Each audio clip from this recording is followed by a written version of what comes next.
లా develop అయింది, ఏ విధంగా concept develop అయింది, జడ్జెస్ జ్యుడిషియల్ యాక్టివిజం ఏ విధంగా చూపించారని మనకు అర్థం అవుతుంది. అందుకని ట్రాక్ అంటే అర్థం ఏంటంటే, ఇప్పుడు ఉదాహరణకి పర్సనల్ లిబర్టీ ఏ విధంగా ఎక్స్పాండ్ అయింది అనుకోండి, అదొక ట్రాక్.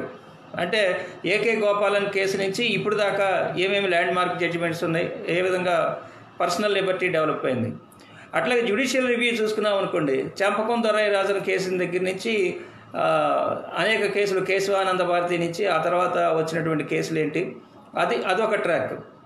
అలాగే రిజర్వేషన్స్ తీసుకుంటే అదొక ట్రాక్. ఈ విధంగా ట్రాక్గా ఉంటాయి వీటిని.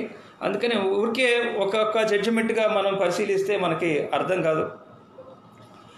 మనకి బాగా గుర్తుండే జడ్జిమెంట్స్, ఇంపార్టెంట్ జడ్జిమెంట్స్ ఏంటంటే, ఒకటి కేశవానంద భారతి, రెండవది మినర్వా మిల్స్ కేసు. ఈ రెండు మనం ఈరోజు డిస్కస్ చేసుకుందాం. ఈ రెండింటికి కూడా రెండు సపరేట్ ట్రాక్స్ ఉన్నాయి. మనేకా గాంధీ కేసు పర్సనల్ లిబర్టీని ఎక్స్పాండ్ చేస్తే, కేశవానంద భారతి కేసు జ్యుడిషియల్ రివ్యూని ఎక్స్పాండ్ చేసింది. అందుకని ఈ రెండింటిని బేసిక్ స్టాండర్డ్ జడ్జిమెంట్గా తీసుకుంటే వాటి హిస్టరీ ఏంటి, దాని తర్వాత జరిగిన డెవలప్మెంట్ ఏంటి అనేది మనం ఆలోచిద్దాం. ముందుగా మనం జ్యుడిషియల్ రివ్యూ నుంచి వద్దాం. జ్యుడిషియల్ రివ్యూ అంటే ఆర్టికల్ 13 దగ్గర నుంచి. ఎందుకు మనం కేశవానంద భారతి జ్యుడిషియల్ రివ్యూ ఒక రేఖామాత్రంగా అయినా డిస్కస్ చేసుకోవాలంటే, అది మనల్ని ఇండియన్ డెమోక్రసీని అంత సేవ్ చేసింది. ఇప్పటికీ కూడా మనం అథారిటేరియనిజంకి వెళ్లకుండా డెమోక్రటిక్ కంట్రీలో ఉన్నామంటే ఆ జడ్జిమెంట్ మనల్ని సేవ్ చేసింది. అది తెలుసుకోవాలంటే దానికి ముందు జరిగిన స్టోరీ తెలుసుకోవాలి. అందుకని ఆర్టికల్ 13ని మనం ఒకసారి ఎగ్జామిన్ చేస్తే, ఇది ఎక్స్ప్రెస్గా ఆర్టికల్ 13 జ్యుడిషియల్ రివ్యూకి ఒక ప్రొవిజన్ ఏర్పాటు చేసింది. ఆర్టికల్ 13(2)లో ఫండమెంటల్ రైట్స్కి కాంట్రరీగా ఏదైనా యాక్ట్స్ వస్తే, ఎనీ లెజిస్లేషన్ వస్తే అది వ్యాలిడ్ కాదు, అది వాయిడ్ అని చెప్పి ఆర్టికల్ 13లో చాలా క్లియర్గా ఉంది. దానికే దీన్ని జ్యుడిషియల్ రివ్యూ క్లాజ్ అంటాం, ఆర్టికల్ అంటాం. నార్మల్గా బ్రిటిష్ జ్యూరిస్ప్రుడెన్స్ ఉన్నట్లు ఎక్కడా కూడా ఇలాంటి ఎక్స్ప్రెస్ క్లాజ్ లేదు. అంటే మనం బ్రిటిష్ వాళ్ళ దగ్గర నుంచి మనం స్వాతంత్రం పొందాం కాబట్టి ఎక్స్ప్రెస్గా క్లాజ్ లేదు. అసలు నిజం చెప్పాలంటే బ్రిటిష్ వాళ్ళకి జ్యుడిషియల్ రివ్యూనే లేదు. బ్రిటిష్లో సుప్రీమసీ ఆఫ్ పార్లమెంట్ సుప్రీమసీ ఉంటుంది. బ్రిటన్ కోర్టులు బ్రిటన్ పార్లమెంట్ చేసిన చట్టాలను రద్దు చేసే అధికారం బ్రిటన్ కోర్టులకు లేదు. 90% అసలు ఇంటర్ఫేర్ కావు, ఎక్కడో చిన్న చిన్న విషయాల్లో మాత్రమే ఇంటర్ఫేర్ అవుతాయి. కానీ మన ఇండియాలో ఎక్స్ప్రెస్గా జ్యుడిషియల్ రివ్యూ అనే క్లాజ్ పెట్టుకున్నారు. దానికి కారణం ఏంటంటే, మన కాన్స్టిట్యూషన్ మేకర్స్కి మన ఇండియన్ లీడర్షిప్ మీద ఉన్నటువంటి అభిప్రాయం వల్ల ఖచ్చితంగా ఓపెన్గా మనకు ఉండాలి అనే ఉద్దేశంతో 13లో ఇది జ్యుడిషియల్ రివ్యూ పెట్టడం జరిగింది. అయితే కాన్స్టిట్యూషన్ ఏర్పడేటప్పుడు మాత్రమే జ్యుడిషియల్ రివ్యూ లేదు, అంతకు ముందు కూడా యాక్చువల్గా ఉంది. నిజం చెప్పాలంటే గ్రీకు ఏథెన్స్ కాలం నాడే ఈ జ్యుడిషియల్ రివ్యూ ఉంది. సరే, అదంతా మనకు అనవసరం. మనం గవర్నమెంట్ ఆఫ్ ఇండియా యాక్ట్ 1935లో ఉంది జ్యుడిషియల్ రివ్యూ. అంతకుముందు కొన్ని రెగ్యులేషన్స్లో ఉంది. కాబట్టి మనకి ఇది ఒక ఓల్డ్ కాన్సెప్టే. కాకపోతే ఓపెన్గా కాన్స్టిట్యూషన్లో చెప్పింది ఎక్కడంటే ఈ 13లో ఓపెన్గా చెప్పడం జరిగింది. దీనికి వరల్డ్ మొత్తంలో బేసిస్ ఎప్పుడు జరిగిందంటే, 200 సంవత్సరాల క్రితం ఫస్ట్ ఈ జ్యుడిషియల్ రివ్యూ కాన్సెప్ట్ అనేది ఎవాల్వ్ అయింది. అది ఒక్క నిమిషం మనం చర్చించుకోవాల్సిన అవసరం ఉంది. ఎందుకంటే అప్పటి పరిస్థితి ఇప్పుడు పరిస్థితి ఒకే రకంగా ఉంది. 200 సంవత్సరాల క్రితం అసలు జ్యుడిషియల్ రివ్యూ అమెరికాలో ఎందుకు స్టార్ట్ అయింది అంటే, సేమ్ ఇదే పరిస్థితి. అప్పుడు ఒక గవర్నమెంట్, అక్కడ ఎలక్షన్స్ జరిగి అప్పుడున్న ruling party president, American president next day 1 డేలో ఆయన టైం అయిపోతుంది, ఆయన పదవీ విరమణ చేయాలి. ఆ ఒక్క రోజులో ఆయన ఏం చేశాడంటే, నేను రేపు దిగిపోతాను కాబట్టి ఒకరోజు ముందు ఒక నంబర్ ఆఫ్ జడ్జెస్ని అపాయింట్ చేసేసాడు. అక్కడ వాళ్ళకున్న రూల్ ప్రకారం జడ్జెస్ని ఆయన అపాయింట్ చేశాడు. వాళ్ళ పార్టీకి చెందిన వాళ్ళందరినీ అపాయింట్ చేసేసాడు. వాళ్ళని మిడ్ నైట్ జడ్జెస్ అంటారు. అపాయింట్ చేసేసి అపాయింట్మెంట్ లెటర్లు సెక్రటరీకి ఇచ్చాడు. ఆయన టర్మ్ అయిపోయింది, దిగిపోయాడు. నెక్స్ట్ ఎవరైతే వచ్చారో రూలింగ్లోకి, ఆయన ఆ అపాయింట్మెంట్ ఇవ్వటం ఆయనకి ఇష్టం లేదు. వీళ్ళందరూ వేరే పార్టీకి చెందినటువంటి జడ్జెస్ కాబట్టి వీళ్ళని అపాయింట్ చేయడం ఆయనకి ఇష్టం లేదు. అందుకని ఆయన సెక్రటరీ అయినటువంటి మ్యాడిసన్ అనే అతనికి, మీరు అపాయింట్మెంట్ ఆర్డర్స్ ఇవ్వమాకండి, హోల్డ్ చేయండి అని చెప్పేసి హెల్డప్ చేస్తారు. సో ఆ విధంగా అపాయింట్మెంట్ ఆర్డర్స్ ఆగిపోతాయి. అప్పుడు దీన్ని మార్బురీ అని ఆయన సుప్రీంకోర్టులో ఛాలెంజ్ చేస్తే, అప్పుడున్న కోర్టులో ఛాలెంజ్ చేస్తే అప్పుడున్న చీఫ్ జస్టిస్ మార్షల్ ఆయన దీని మీద ఈ కేసును ఎగ్జామిన్ చేస్తాడు. ఎగ్జామిన్ చేస్తే అప్పుడు ఉన్నటువంటి ఒక లిమిటేషన్ ఏంటంటే,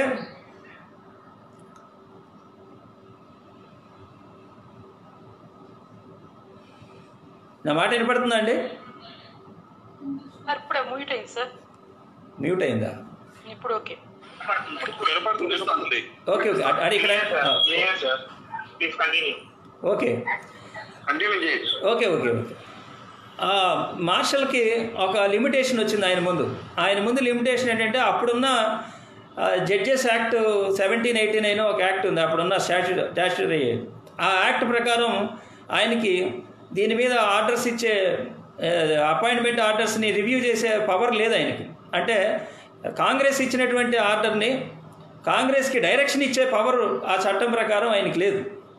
అప్పుడు ఆయన ఆలోచించింది ఏంటంటే, ఖచ్చితంగా ఇక్కడ అన్యాయం జరుగుతుంది, కానీ ఈ 1789 యాక్ట్ నాకు పవర్ ఇవ్వలేదు, ఎలాగైనా మనం ఆర్డర్ ఇవ్వాలని ఆయన ఆలోచించి ఎగ్జిక్యూటివ్ మీద తప్పు చేస్తుందని చెప్పి అప్పుడు ఆయన కాన్స్టిట్యూషన్ని వెరిఫై చేస్తాడు. అమెరికన్ కాన్స్టిట్యూషన్ వెరిఫై చేస్తే ఆ కాన్స్టిట్యూషన్ ప్రకారం ఏ 1789 యాక్ట్ అయితే జ్యుడిషియల్ రివ్యూని బార్ చేసి ఎగ్జిక్యూటివ్కి డైరెక్షన్స్ ఇవ్వడానికి వీల్లేదు ఈ విషయంలో అని చెప్పిందో, ఆ క్లాజు కాన్స్టిట్యూషన్కి కాంట్రరీగా ఉంది. అప్పుడు ఆయన దాన్ని ఇది కాన్స్టిట్యూషనల్ కాంట్రరీగా ఉంది కాబట్టి ఇట్ ఇస్ అన్కాన్స్టిట్యూషనల్ అని చెప్పి మొట్టమొదటిసారి డిక్లేర్ చేసి, కాన్స్టిట్యూషనల్కి విరుద్ధంగా ఉంటే కోర్ట్స్ కెన్ ఎగ్జామిన్ అని చెప్పి జ్యుడిషియల్ రివ్యూ అనేదాన్ని మొట్టమొదటిసారి ఆయన ప్రపోజ్ చేయటం జరిగింది 200 సంవత్సరాల క్రితం. సో అది సేమ్ సిచ్యువేషన్ ఇప్పుడు కూడా అలాగే జ్యుడిషియల్ రివ్యూ ఉండటం వల్ల ఆ రోజు అపాయింట్మెంట్ అంటే ఎగ్జిక్యూటివ్ తను చేయకూడదు అనుకున్న పని ఆ రోజు జ్యుడిషియల్ రూల్స్ ప్రకారం చేయించగలిగారు.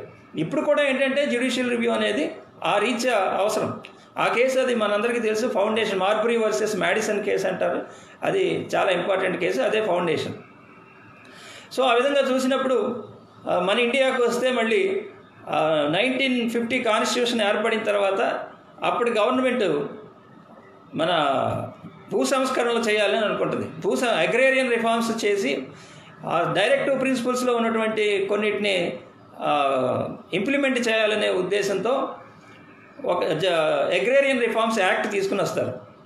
అగ్రేరియన్ రిఫార్మ్స్ యాక్ట్ తీసుకుని వస్తే దాన్ని కొన్ని హైకోర్టులు రైట్ టు ప్రాపర్టీకి కాంట్రరీగా ఉంది, అంటే జమీందారీ అబాలిషన్ సిస్టమ్, అది జమీందారుల దగ్గర ఉన్నటువంటి ప్రాపర్టీని వెనక్కి తీసుకునే పరిస్థితిలో, అబాలిషన్ చేసే పరిస్థితిలో ఆ చట్టాలు ఉన్నాయి. కాబట్టి ఆ రైట్ టు ప్రాపర్టీకి కాంట్రరీగా ఉంది కాబట్టి కొన్ని కోర్టులు కొట్టేయడం జరుగుతుంది. కొన్ని కోర్టులు అంటే హైకోర్టులు కొట్టేస్తారు. ఇవన్నీ ఒక 2-3 కోర్టులు అపహేళన చేస్తాయి, 2-3 కోర్టులు సెట్ అసైడ్ చేస్తాయి ఆ యాక్ట్ని. చివరికి అప్పీల్ రూపంలో సుప్రీంకోర్టు దగ్గర పెండింగ్లో ఉంటాయి. అప్పుడున్న ప్రైమ్ మినిస్టర్కి అర్థమైంది ఏంటంటే, ఇప్పుడు మనం చేద్దాం అనుకున్నటువంటి ఏదైతే ఈ రిఫార్మ్స్ ఉన్నాయో ఈ రిఫార్మ్స్ కోర్టులు అడ్డం పడుతున్నాయి. దానికి కారణం ఏంటంటే మనం ఏర్పాటు చేసిన ఫండమెంటల్ రైట్సే. కాబట్టి దీన్ని ఇమీడియట్గా దీన్ని మార్పు చేయాలని చెప్పి ఫస్ట్ కాన్స్టిట్యూషనల్ అమెండ్మెంట్ 1951లో ఫస్ట్ కాన్స్టిట్యూషనల్ అమెండ్మెంట్ తీసుకొచ్చి ఈ 31A 31B ఆర్టికల్స్ తీసుకొచ్చి 9th షెడ్యూల్ని ఇంట్రడ్యూస్ చేస్తారు. ఈ 9th షెడ్యూల్ కాన్సెప్ట్ ఏంటి అంటే, 9th షెడ్యూల్లో ఏ చట్టాన్ని అయితే పెట్టారో ఆ చట్టాన్ని కోర్టులు కెనాట్ ఎగ్జామిన్, అంటే కోర్టులు రివ్యూ చేయలేవు, జ్యుడిషియల్ రివ్యూ చేయలేవు. ఇది మన ఆర్టికల్ 13 నుంచి ఎస్కేప్ చేయడం కోసం 9th షెడ్యూల్ని తీసుకురావటం జరుగుతుంది. ఈ ఫస్ట్ అమెండ్మెంట్ యాక్ట్ని అప్పుడు ఛాలెంజ్ చేస్తారు శంకరీ ప్రసాద్ కేసులో. So first time Shankari Prasad కేసులో first amendment act judicial review first కేసుగా మనం చెప్పుకోవచ్చు. దాంట్లో వచ్చిన లీగల్ పాయింట్ ఏంటంటే, ఆర్టికల్ 13 అంటే మరి ఏ లా కూడా ఫండమెంటల్ రైట్స్కి విరుద్ధంగా ఉండకూడదని చెప్పారు. ఏ లా అంటే ఏంటి, అనేక విషయాలు చెప్పారు ఆర్టికల్ 13లో. కానీ కాన్స్టిట్యూషనల్ అమెండ్మెంట్ ఒక లా అని చెప్పలేదు. అంటే ఇప్పుడు కాన్స్టిట్యూషనల్ అమెండ్మెంట్ లా అవుతుందా అవదా? కాన్స్టిట్యూషనల్ అమెండ్మెంట్ అనేది కోర్టులు జ్యుడిషియల్ రివ్యూ చేయగలుగుతాయా చేయలేవా అని చెప్పినప్పుడు 13 Clause 2లో కాన్స్టిట్యూషన్ అమెండ్మెంట్ అనే పదం లేదు. లా అంటే general law made by legislature అని ఉంది కాబట్టి కాన్స్టిట్యూషన్ అమెండ్మెంట్ లాగా ట్రీట్ చేయలేమని చెప్పి first amendment act valid, amendment act is not a law అని చెప్పి డిక్లేర్ చేశారు. దాని తర్వాత అది 1950లో వస్తే ఈ సజ్జన్ సింగ్ కేసు నెక్స్ట్ వస్తుంది. అప్పటికి వచ్చేసరికి 9th షెడ్యూల్లో చాలా యాక్ట్లు తీసుకుని వచ్చి పెడతారు. అంటే 9th షెడ్యూల్ ప్రధానమైన ఉద్దేశం అగ్రేరియన్ రిఫార్మ్స్ని సేవ్ చేయాలి, ఆ యాక్ట్ని సేవ్ చేయాలి. అవి కనుక మనం కోర్టుకి ఎగ్జామినేషన్ పెడితే ఏదో ఒక టెక్నికల్ పాయింట్ల మీద పోతుందనే ఉద్దేశంతో 9th షెడ్యూల్ని ఇంట్రడ్యూస్ చేయడం జరిగింది. కాబట్టి ఇప్పుడు యాక్ట్లు ఎక్కువైనాయి. సజ్జన్ సింగ్ కేసులో కూడా సేమ్ శంకరీ ప్రసాద్ కేసులో ఏమైతే చెప్పారో దాన్నే అప్లోడ్ చేస్తారు. అంటే కాన్స్టిట్యూషనల్ అమెండ్మెంట్ అనేది లా కాదు కాబట్టి మేము ఎగ్జామిన్ చేయలేము అని చెప్పి చెప్తారు. కానీ ఈ సజ్జన్ సింగ్ కేసులో జస్టిస్ ముదోల్కర్ అని ఆయన ఉన్నాడు. ఆయన ఒక డిసెంట్ ఎక్స్ప్రెస్ చేస్తాడు. ఆయన డౌట్ ఏంటంటే ఆర్టికల్ 32 అనేది ఒక ఫండమెంటల్ రైట్.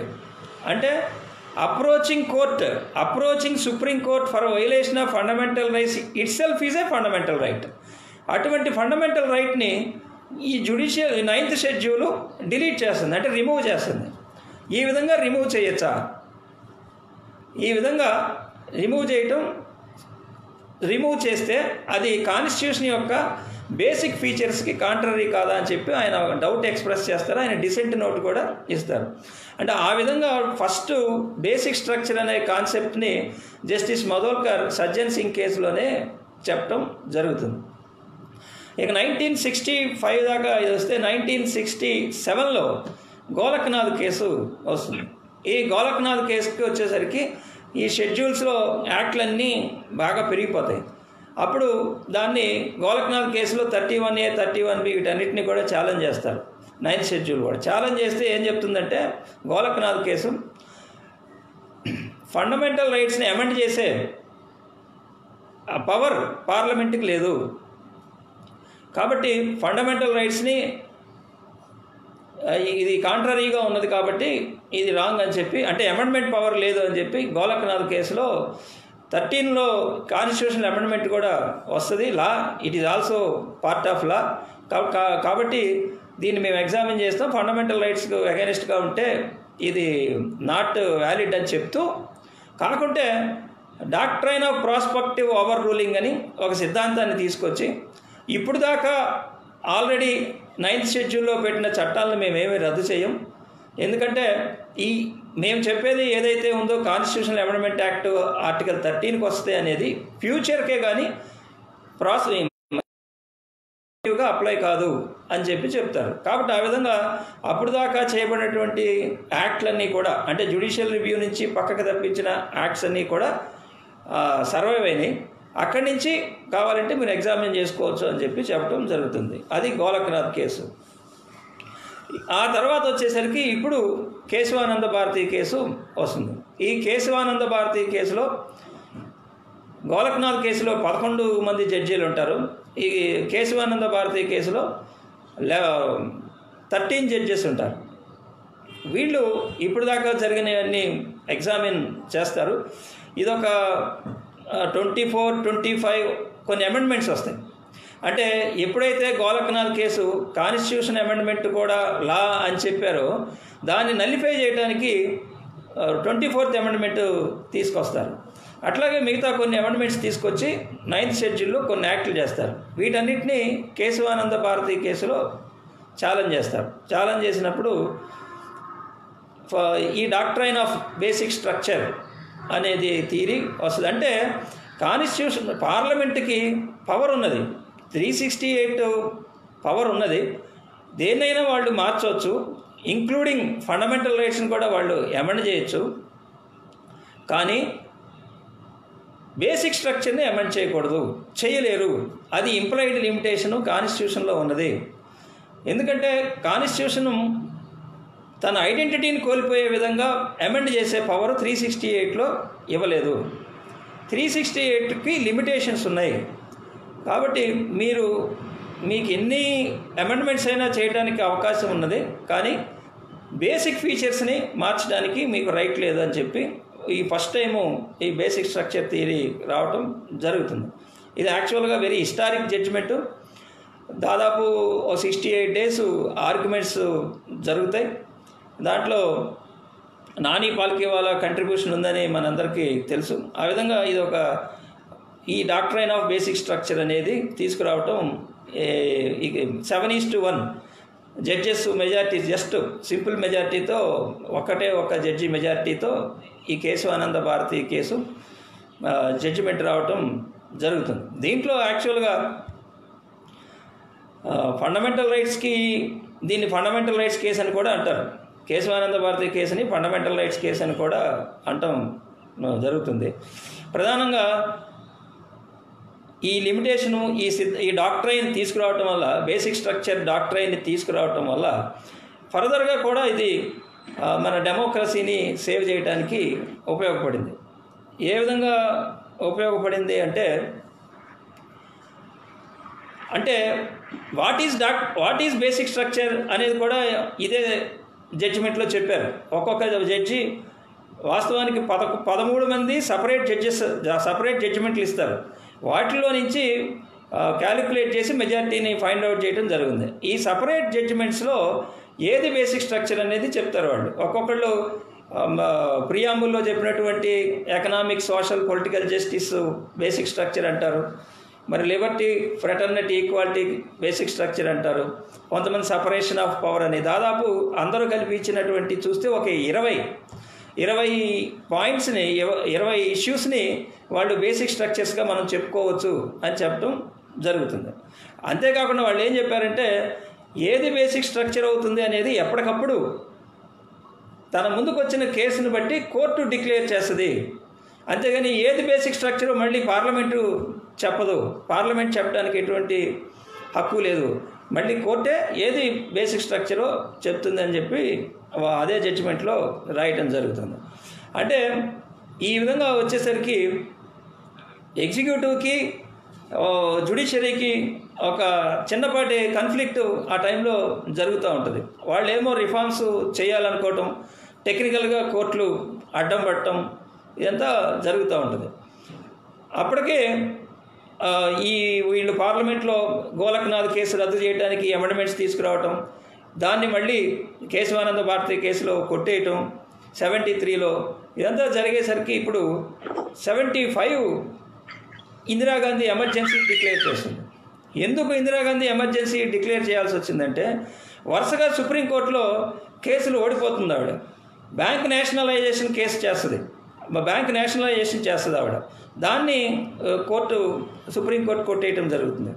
అట్లాగే ఈ కేసు వరుసగా 3 కేసులు ఆవిడ సుప్రీంకోర్టులో ఓడిపోయిన తర్వాత తనకి ఇక ఎమర్జెన్సీ డిక్లేర్ చేస్తుంది. తన అన్బేరబుల్ సిచ్యువేషను తను ఏర్పాటు చేసుకుని ఎమర్జెన్సీ డిక్లేర్ చేస్తుంది. ఇప్పుడు ఎమర్జెన్సీలో తనకు కావాల్సినటువంటి రాజ్యాంగ సవరణలు తీసుకొచ్చేస్తుంది ఆవిడ. ఫస్ట్ ఆవిడ చేసిన రాజ్యాంగ సవరణ ఏంటంటే, ఆర్టికల్ 329 అనే ఒక ఆర్టికల్ని జాయిన్ చేసి, ఆ 329లో కొన్ని క్లాజులు పెట్టి, ఆ క్లాజుల ప్రకారం ప్రైమ్ మినిస్టర్ ఎలక్షన్ని, స్పీకర్ ఎలక్షన్ని ఎవరూ కూడా ఛాలెంజ్ చేయకూడదు. అంటే కరప్ట్ ప్రాక్టీస్ అని కానీ, ఏ ప్రాక్టీస్ అని కానీ ఛాలెంజ్ చేయడానికి వీల్లేదని చెప్పి 329లో ఒక 2 క్లాజులు ఏర్పాటు చేసుకోవటం జరుగుతుంది. అలాగే పీపుల్స్ రిప్రజెంటేటివ్ యాక్ట్లో కూడా అమెండ్మెంట్స్ చేసుకొని వచ్చేస్తుంది ఆవిడ. అలాగే 368 మన రాజ్యాంగాన్ని సవరించడానికి అధికారం ఇచ్చే ఆర్టికల్ 368లో 2 క్లాజులు తీసుకొస్తారు.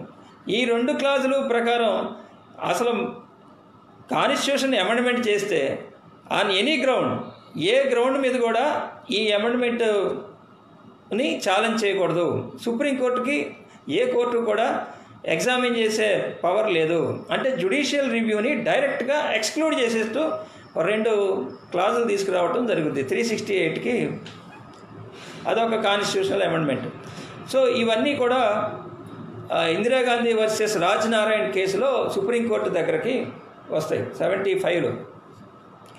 అప్పుడు ఓపెన్గానే డిస్కషన్ జరుగుతుంది. ఇదే కనుక మనం అలౌ చేస్తే, అంటే prime minister candidate, speaker candidate ఎలక్షన్స్ని ఎవరు ఛాలెంజ్ చేయకూడదు, కరప్ట్ ప్రాక్టీసెస్ చేసిన వాటిని జ్యుడిషియల్ రివ్యూ నుంచి తీసేయాలంటే, దాన్ని కనుక ఈ అమెండ్మెంట్ని కనుక యాక్సెప్ట్ చేస్తే ఇంక అసలు డెమోక్రసీయే లేదు, అది అబోలా అయిపోతుంది. అంటే కొంతమంది ఈ డెమోక్రసీలో చట్టానికి అతీతులుగా ఉంటారు, ఇది కరెక్ట్ కాదు, ఇది డాక్ట్రైన్ ఆఫ్ ఈక్వాలిటీ, దీనికి విరుద్ధం అని చెప్పి ఇందిరాగాంధీ కేసులో ఆ రెండింటిని స్ట్రక్ డౌన్ చేయటం జరుగుతుంది. అట్లాగే 368కి తీసుకొచ్చినటువంటి జ్యుడిషియల్ రివ్యూని ఎక్స్క్లూడ్ చేసే వాటిని కూడా స్ట్రక్ డౌన్ చేయడం జరుగుతుంది. ఎందుకంటే కేశవానంద భారతి కేసులోనే వాళ్ళు చాలా స్పష్టంగా judicial review is a basic structure అని చెప్పేశారు. జ్యుడిషియల్ రివ్యూ అనేది బేసిక్ స్ట్రక్చర్ అని చెప్పేశారు. కాబట్టి ఆ బేసిక్ స్ట్రక్చర్ కాన్సెప్ట్ని ఇక్కడ అప్లై చేయటం జరుగుతుంది. ఇప్పుడు యాక్చువల్గా జరిగింది ఏంటంటే, కేశవానంద భారతి కేసులో ఎవరైతే డాక్ట్రైన్ ఆఫ్ బేసిక్ స్ట్రక్చర్కి డిసెంట్ తెలిపారో ఒక 6 జడ్జెస్ ఉన్నారు. అందులో 5 జడ్జెస్ ఇందిరాగాంధీ కేసులో ఉంటారు.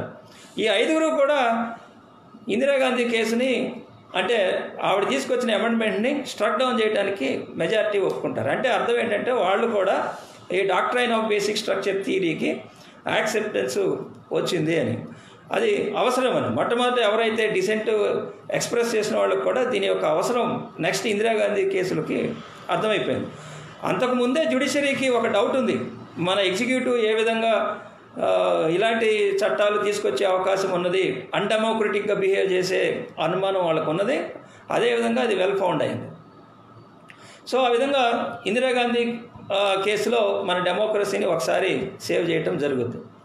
అలాగే Minerva Mills case 1980 Indira Gandhi case తర్వాత వచ్చింది 1980 మినర్వా మిల్స్ కేసు. ఈ మినర్వా మిల్స్ కేసులు కూడా, మినర్వా మిల్స్ అంటే కర్ణాటకలో ఒక మిల్, అది దాన్ని కూడా నేషనలైజ్ చేయటం జరుగుతుంది. దాన్ని వాళ్ళు ఛాలెంజ్ చేస్తారు. అయితే అప్పటికే మన రైట్ టు ప్రాపర్టీని డిలీట్ చేస్తుంది జనతా గవర్నమెంట్. 78లో 75 ఎమర్జెన్సీ తర్వాత ఇందిరాగాంధీ ఓడిపోయిన తర్వాత జనతా గవర్నమెంట్ అధికారంలోకి వస్తుంది. జనతా గవర్నమెంట్ ఎలక్షన్స్లో ఒక ప్రామిస్ చేస్తుంది, రైట్ టు ప్రాపర్టీని తీసేస్తాం మేము అని.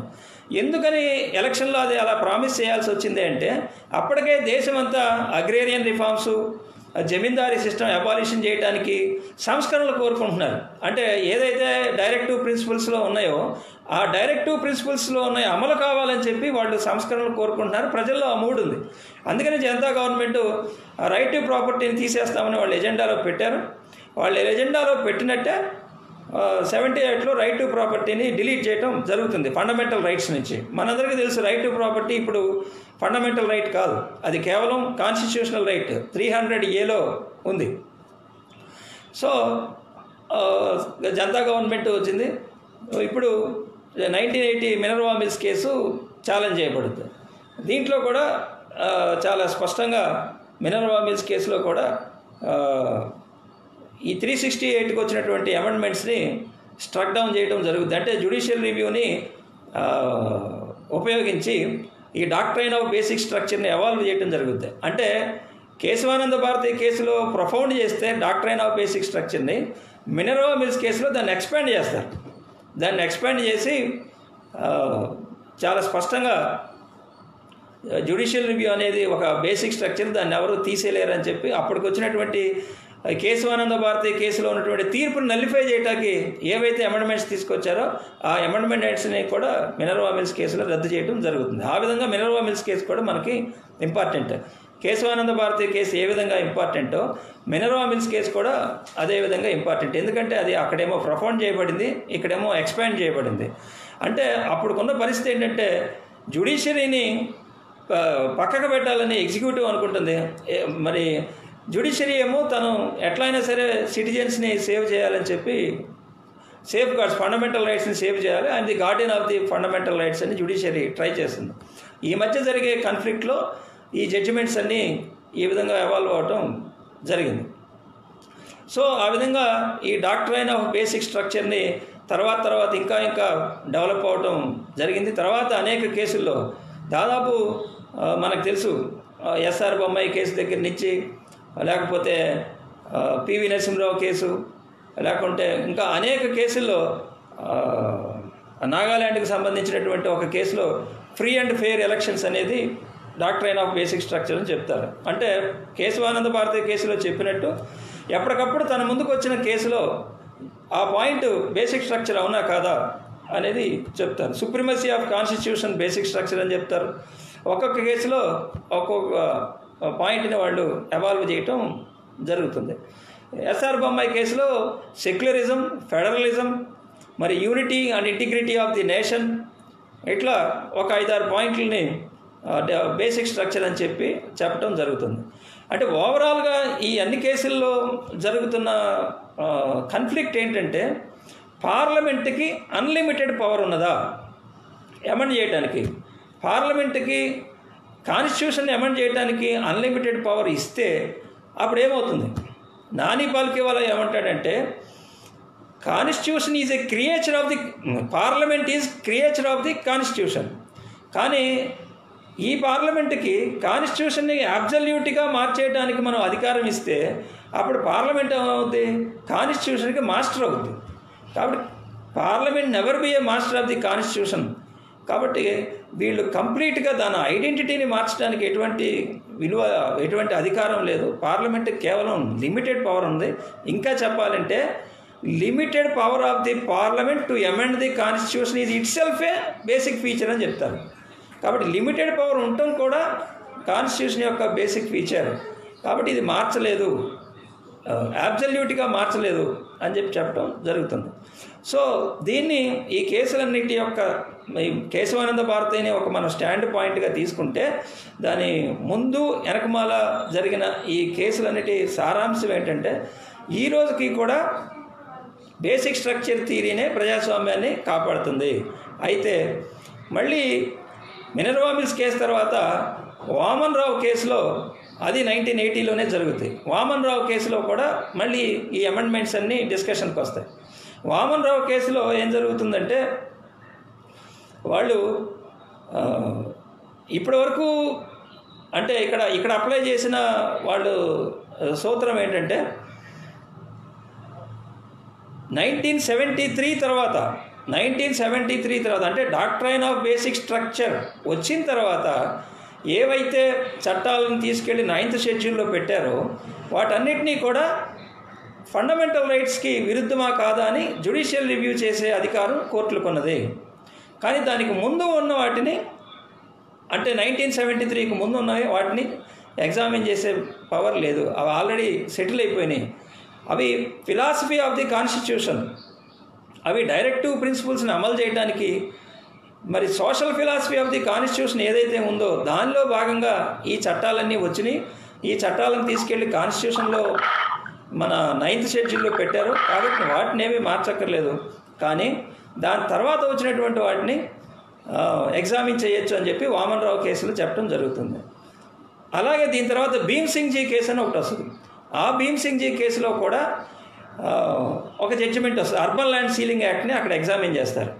అయితే వీటిలో రీజన్ ఉండదు. అర్బన్ ల్యాండ్ సీలింగ్ యాక్ట్లో సెక్షన్ 27 అనే దాన్ని వాళ్ళు రద్దు చేస్తారు. రద్దు చేసిన దానికి ఎటువంటి రీజన్ ఉండదు. 5 జడ్జీలు ఉంటారు. 5 జడ్జీలు ఎటువంటి రీజన్స్ ఇవ్వకుండా రద్దు చేస్తారు. అప్పుడు ఏమవుతుందంటే, వామన్ రావు కేసులో అపహేళన చేసిన విధానం కానీ, భీమ్ సింగ్ జీ కేసులో సెక్షన్ రద్దు చేసిన విధానం కానీ కరెక్ట్గా లేదు. It should be there is a need to refer the matters అని చెప్పి జరుగుతుంది. రిఫరెన్స్ అవసరం. ఈ రెండు మొత్తం మీద ఈ ఆర్టికల్స్ అన్నీ కూడా ఎగ్జామిన్ చేయాల్సిన అవసరం అని చెప్పి రిఫరెన్స్ కోసం వెళ్తే అప్పుడు ఐఆర్ కోయిలో కేసు వస్తుంది. ఈ ఐఆర్ కోయిలో కేసు లో ఫస్ట్ 5 జడ్జీలు కూర్చుంటారు.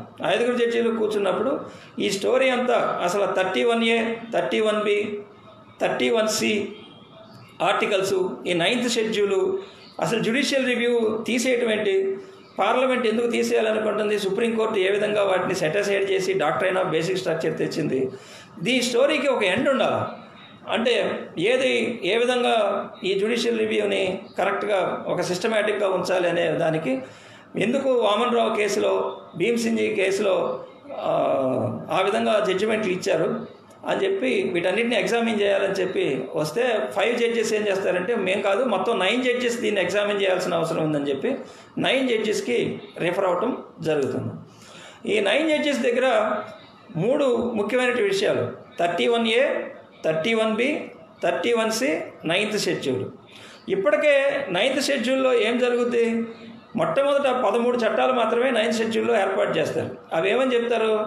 అగ్రేరియన్ రిఫార్మ్స్, భూ సంస్కరణల కోసం తెచ్చిన చట్టాలు కాబట్టి అవి అవసరము అని చెప్పి చెప్తారు. కోర్టులు యాక్సెప్ట్ చేసినాయి. తర్వాత దాంట్లో అసలు అగ్రేరియన్ రిఫార్మ్స్కి సంబంధం లేని విషయాలన్నీ తీసుకురావడం మొదలుపెట్టారు. రెవెన్యూ మ్యాటర్స్ అవన్నీ తీసుకొచ్చి ఏవైతే కోర్టు దృష్టి నుంచి తప్పించాలనుకుంటున్నారో అవన్నీ తీసుకొచ్చారు. ఇప్పుడు 284 చట్టాలు 9th షెడ్యూల్లో ఉన్నాయి. అంటే కోర్టుకి ఏం అర్థమవుతుంది, తను కావాలని కొన్ని విషయాలని ఈ ఎగ్జిక్యూటివ్ తన నుంచి సైడ్ చేస్తుంది కొన్ని విషయాలు అని చెప్పి భావించడం జరుగుతుంది. అందుకనే ఒక్కొక్క జడ్జిమెంట్లో ఒక్కొక్క సిద్ధాంతాన్ని ఎవాల్వ్ చేసుకుంటూ తీసుకురావడం జరుగుతుంది. కానీ ఎప్పటికప్పుడు వాళ్ళు 9th షెడ్యూల్లో పెట్టిన వాటిని సేవ్ చేసుకుంటూ వచ్చారు. దానికి కూడా కారణం ఏంటంటే అవన్నీ కూడా మరి పేదలకి ఉపయోగపడుతున్నాయి. డైరెక్టివ్ ప్రిన్సిపల్స్లో ఉన్నటువంటి ఏదైతే డైరెక్షన్స్ ఉన్నాయో అవి ఇంప్లిమెంటేషన్కి ఉన్నాయి కాబట్టి దాన్ని సేవ్ చేయాలనే ఉద్దేశంతో ఒక్కొక్క జడ్జిమెంట్లో ఒక్కొక్క సిద్ధాంతాన్ని తీసుకొచ్చారు. సజ్జన్ సింగ్ కేసులో doctrine of pith and substance అన్నారు. మరి గోలక్నాథ్ కేసులో doctrine of prospective over ruling అన్నారు. ఇట్లా ఒక్కొక్క దాంట్లో ఒక్కొక్కటి తీసుకొచ్చి ఒక జడ్జిమెంట్లోనేమో ఇది it's a part of constitution social philosophy అన్నారు. అందుకని అప్పుడు దాకా జరిగిన వాటిని అప్పటికప్పుడు వాళ్ళు సేవ్ చేయడం తీసుకొచ్చారు. ఈ అన్ని జడ్జిమెంట్లో కూడా ఇంటర్నల్గా జరుగుతున్న ఇంకొక పాయింట్ ఏంటంటే ఫండమెంటల్ రైట్స్ గొప్పవా డైరెక్టివ్ ప్రిన్సిపల్స్ గొప్పవా అనేది ఒక డిస్కషన్ జరుగుతుంది. సో దీనిలో కూడా వాస్తవంగా ఎప్పటికప్పుడు కోర్టులో స్టాండ్ మార్చుకుంటూ వచ్చినాయి. మొట్టమొదటేమో ఫండమెంటల్ రైట్సే గ్రేటర్ దాన్ డైరెక్టివ్ ప్రిన్సిపల్స్ అన్నారు.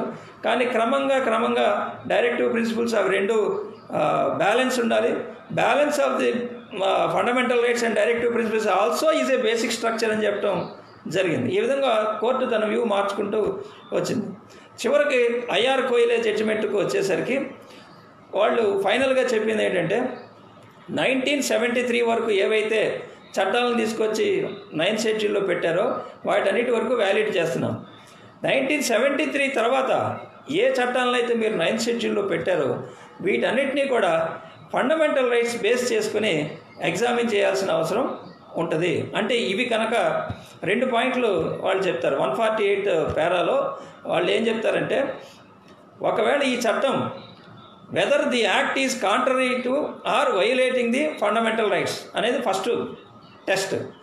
అది టెస్ట్ చేసి ఒకవేళ ఫండమెంటల్ రైట్స్కి కాంట్రరీగా ఉందంటే నెక్స్ట్ టెస్ట్ ఏంటంటే whether it is violating basic structure doctrine of basic structure or whether it is contrary to doctrine of basic structure. ఈ 2 టెస్టులు చేయాలి. ఈ 2 టెస్టుల్లో కనుక ఎస్ అంటే నెగిటివ్గా ఎస్ అని వస్తే అంటే అర్థం ఏంటంటే ఫండమెంటల్ రైట్స్కి వైలేషన్ ఉంది, బేసిక్ స్ట్రక్చర్కి వైలేషన్ ఉంది. అలా ఉంటే కనుక ఆ చట్టం చెల్లదు అని చెప్పి ఒక ఫైనల్గా దానికి ఒక ప్రిన్సిపల్ ఏర్పాటు చేయడం జరుగుతుంది.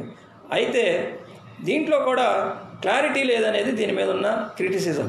ఏంటంటే ఈ ఐఆర్ కోయిలో జడ్జిమెంట్లో certain fundamental rights are fundamental అన్నారు. అంటే basic structures certain fundamental rights are part of basic structure అని చెప్పడం జరుగుతుంది. అంటే కొంత కన్ఫ్యూజన్ లాంగ్వేజ్ కన్ఫ్యూజన్గా ఉండటం వల్ల all fundamental rights are part of basic structure అనేది క్లారిటీ రాలేదు. వాళ్ళు ఎంతసేపు ఆర్టికల్ 14, ఆర్టికల్ 19, ఆర్టికల్ 21 గురించి విత్ రిఫరెన్స్ టు ఆర్టికల్ 14, 19, 21 చెప్పడం జరుగుతుంది. మనందరికీ తెలుసు ఆర్టికల్ 14, 19, 21 అనేవి చాలా ఇంపార్టెంట్ ఆర్టికల్స్. వీటిని గోల్డెన్ ట్రయాంగిల్ అని కూడా అంటారు. వీటిని ఎందుకు గోల్డెన్ ట్రయాంగిల్ అంటారంటే దానికి మనేకా గాంధీ కేసు చూడాలి. ఆ 3 కూడా ఫ్రీడమ్స్ని మనిషికి కావాల్సినటువంటి బేసిక్ ఫ్రీడమ్స్ని అవి సేవ్ చేస్తాయి కాబట్టి 14 కానీ 19 కానీ 21 కానీ కలిపి మరి గోల్డెన్ ట్రయాంగిల్ అంటారు. అందుకనే ఐఆర్ కోయిలా జడ్జిమెంట్ కానీ ఇంతకుముందు జరిగిన అన్ని కేసుల్లో కూడా వీటినే చూసి టెస్ట్ చేయటం జరుగుతుంది. సో ఆ విధంగా ఐఆర్ కోయిలో ఫైనల్గా సెటిల్ చేస్తుంది. అంటే ఇప్పటికీ కూడా మనం 9th షెడ్యూల్లో ఉన్న యాక్ట్లు ఏవైనా ఉంటే వాటిని మనం స్క్రూటినీకి పెట్టుకోవచ్చు, జ్యుడిషియల్ స్క్రూటినీకి ఇవ్వచ్చు. దానికి ఇదే టెస్ట్లు. సో ఈ విధంగా జ్యుడిషియల్ రివ్యూ అనే దాన్ని మనం కాపాడుకుంటూ సుప్రీంకోర్టు ఎప్పటికప్పుడు పార్లమెంట్ యొక్క అథారిటేరియనిజాన్ని అడ్డుకుంటూ జ్యుడిషియల్ రివ్యూ అనేది ఉండటం జరిగింది. ఇది మనం జ్యుడిషియల్ రివ్యూ ఆస్పెక్ట్లో ఇంపార్టెంట్ జడ్జిమెంట్స్ ఒక లైన్గా తీసుకుంటే జరిగినటువంటి విషయాలు. ఇక నెక్స్ట్ ఆస్పెక్ట్ వచ్చేసరికి మనం పర్సనల్ లిబర్టీ. పర్సనల్ లిబర్టీ విషయాల్లో ల్యాండ్ మార్క్ జడ్జిమెంట్స్ ఉన్నాయి, ఆ ల్యాండ్ మార్క్ జడ్జిమెంట్స్ ఏ విధంగా పర్సనల్ లిబర్టీని ఎక్స్పాండ్ చేసినాయి అనేది మనం చూడాలి. దీంట్లో పర్సనల్ లిబర్టీకి వచ్చేసరికి మొట్టమొదట 1950లో జరిగినటువంటి ఏకే గోపాలన్ కేసుని మనం ఫస్ట్ చూసుకోవాలి. ఏకే గోపాలన్ మనందరికీ తెలుసు, ఆయన ఒక పెద్ద కమ్యూనిస్టు లీడరు. ఆయన స్వాతంత్ర పోరాటంలో పాల్గొన్నాడు. ఆ టైంలో ఆయన్ని ప్రివెంటివ్ డిటెన్షన్ యాక్ట్ కింద డిటైన్ చేయటం జరుగుతుంది.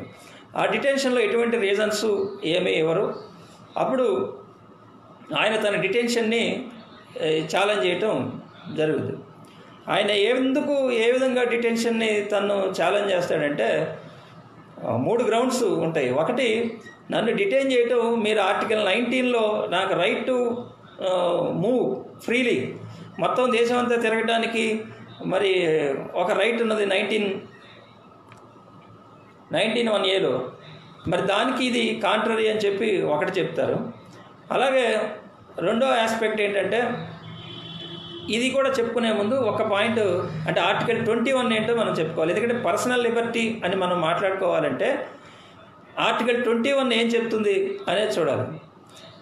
దాని వర్బాటం కూడా మనకు తెలుసుకోవాలి. వర్బాటం అంటే actual language used in the section or article.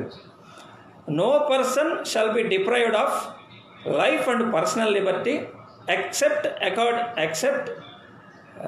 Accordance with procedure established by law అని చెప్తారు. అంటే no person shall be deprived of life and personal liberty, life కానీ పర్సనల్ లిబర్టీని కానీ డిప్రైవ్ చేయకూడదు, ఏ వ్యక్తిది కూడా డిప్రైవ్ చేయకూడదు.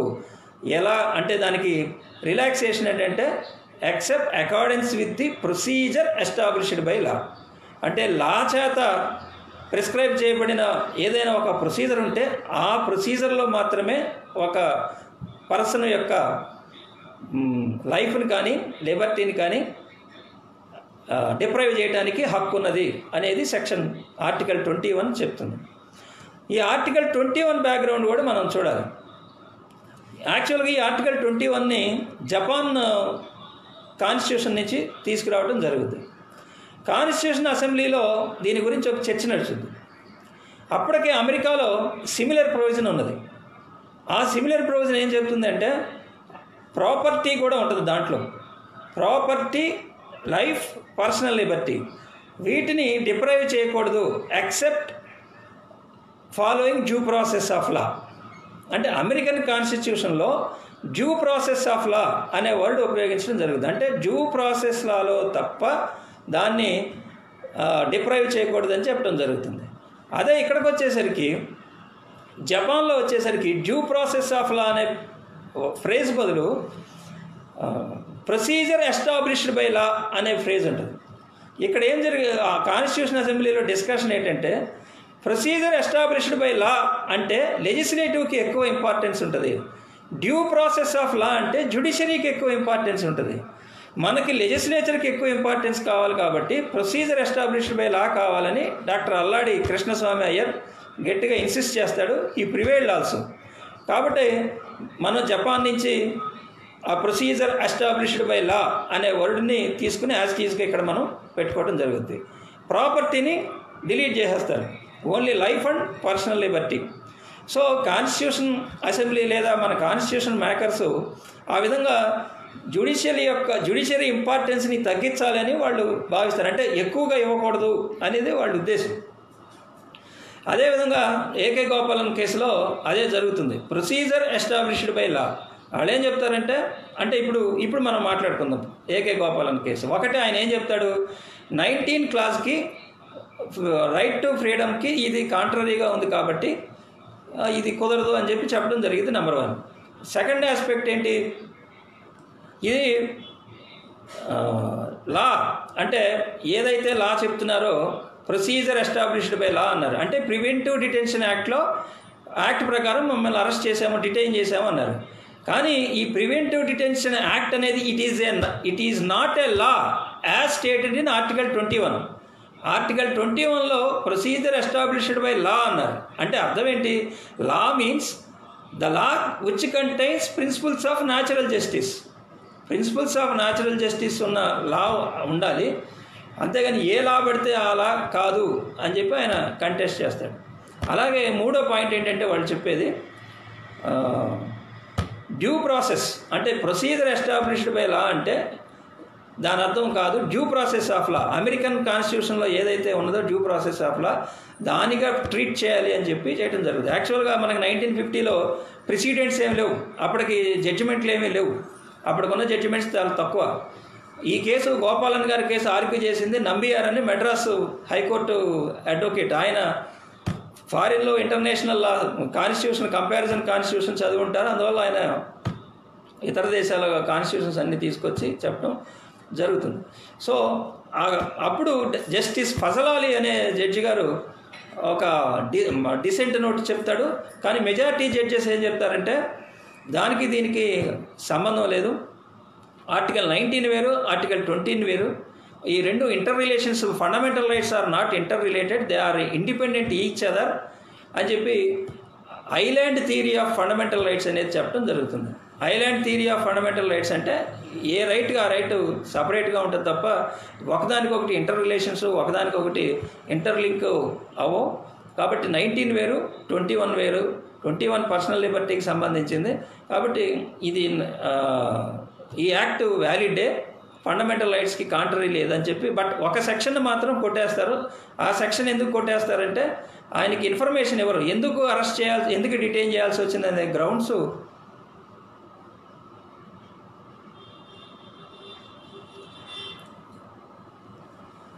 ఎందుకు డిటైన్ చేయాల్సి వచ్చిందనే గ్రౌండ్స్ చెప్పరు, కాబట్టి చెప్పడానికి వీలు లేని విధంగా ఆ క్లాజ్ ఉన్నది, కాబట్టి దాన్ని స్ట్రక్ డౌన్ చేయటం జరుగుతుంది. సో మిగతాదంతా వాళ్ళు యాక్సెప్ట్ చేయలేదు, గోపాలన్ గారి ఆర్గ్యుమెంట్స్ని యాక్సెప్ట్ చేయలేదు. కానీ justice Fazal Ali argument accept చేస్తారు. ఆయన ఇంటర్ రిలేషన్స్ ఉంటాయి, దేనికి దానికి చూడటం కరెక్ట్ కాదని చెప్పి ఆయన చెప్పడం జరుగుతుంది. జస్టిస్ ఫజల్ అలీ ఏదైతే డిసెంట్ నోట్ ఇచ్చాడో అదే తర్వాత లాగా డెవలప్ అవ్వడం జరిగింది. మనం దీని తర్వాత 50 తర్వాత వచ్చిన personal Liberty case, important case ఏంటంటే అది ఓన్లీ ఏడిఎం జబల్పూర్ కేసు, ఎమర్జెన్సీలో వచ్చినటువంటి జబల్పూర్ కేసు. అది మనందరికీ తెలుసు. దాంట్లో హెబియస్ కార్పస్ కేసు అంటారు దాన్ని, ఏడిఎం జబల్పూర్ కేసుని హెబియస్ కార్పస్ కేసు అంటారు. దాంట్లో ఫండమెంటల్ రైట్స్ సస్పెండ్ అవుతాయి ప్రెసిడెన్షియల్ ఆర్డర్లో సస్పెండ్ అవుతాయి.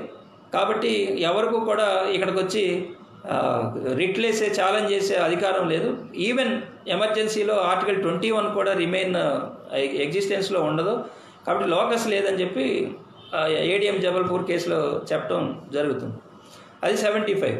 ఆ తర్వాత యాక్చువల్గా 75 ఏడిఎం జబల్పూర్ కేసులో వచ్చిన జడ్జీలు అందరూ రిపెంట్ అవుతారు. తర్వాత భగవతి చాలాసార్లు చెప్తాను జరుగుతుంది, మీరు ఆ కేసులో జడ్జిమెంట్ ఎందుకు ఇచ్చారో తెలియదు, నేను కూడా సంతకం చేశాను, కానీ యాక్చువల్గా మైండ్ అప్లై చేయలేదు, ఎవరో మొత్తం మీద అందరం అనుకుని ఏదో చేసినట్టున్నాం అని చెప్తారు. అప్పటి నుంచి ఆ తర్వాత ఈ 78లో ఆయనకి ఈ మనేకా గాంధీ కేసులో మంచి అవకాశం, ఫండమెంటల్ రైట్స్ని ఎక్స్పాండ్ చేయడానికి ఆయనకి అవకాశం వస్తుంది. సో ఇప్పుడు మనేకా గాంధీ కేసు ఎంటర్ అవుతుంది.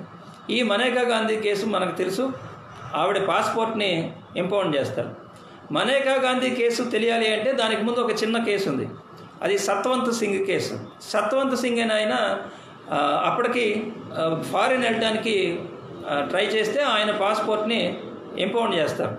అప్పటికి పాస్పోర్ట్ యాక్ట్ 1967 లేదు, ఓన్లీ ఎగ్జిక్యూటివ్ రూల్స్ని బేస్ చేసుకుని ఆయన పాస్పోర్ట్ని ఇంపౌండ్ చేయటం జరుగుతుంది.